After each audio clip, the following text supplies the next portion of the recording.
في الحديث القدسي قال الله سبحانه وتعالى: يا ابن آدم جعلتك في بطن أمك وغشيت وجهك بغشاء لئلا تنفر من الرحم، وجعلت وجهك إلى ظهر أمك لئلا تؤذيك رائحة الطعام، وجعلت لك متكئا على يمينك ومتكئا عن شمالك، فأما الذي عن يمينك فالكبد، وأما الذي عن شمالك فالطحال. وعلمتك القيام والقعود في بطن أمك، فهل يقدر على ذلك غيري؟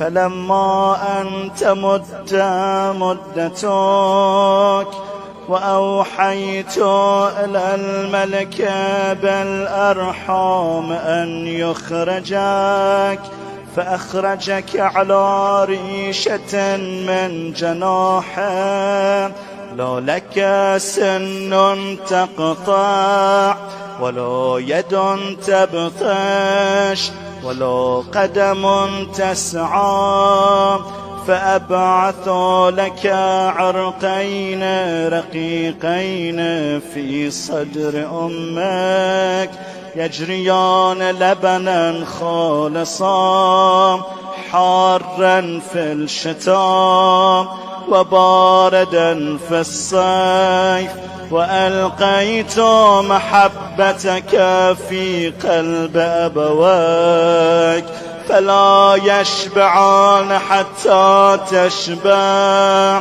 ولا يرقدان حتى ترقد. فلما قوي ظهرك واشتد أزرك برزتني بالمعاصي في خلواتك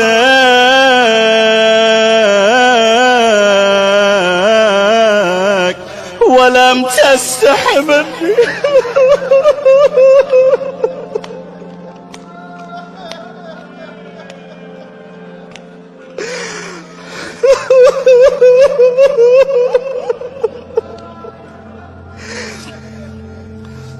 ومع هذا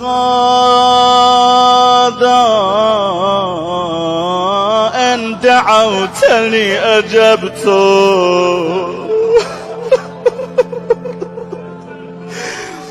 وإن سألتني أعطيت،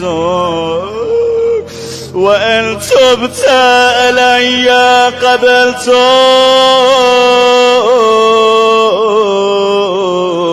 إلهي العاب، إلهي العاب،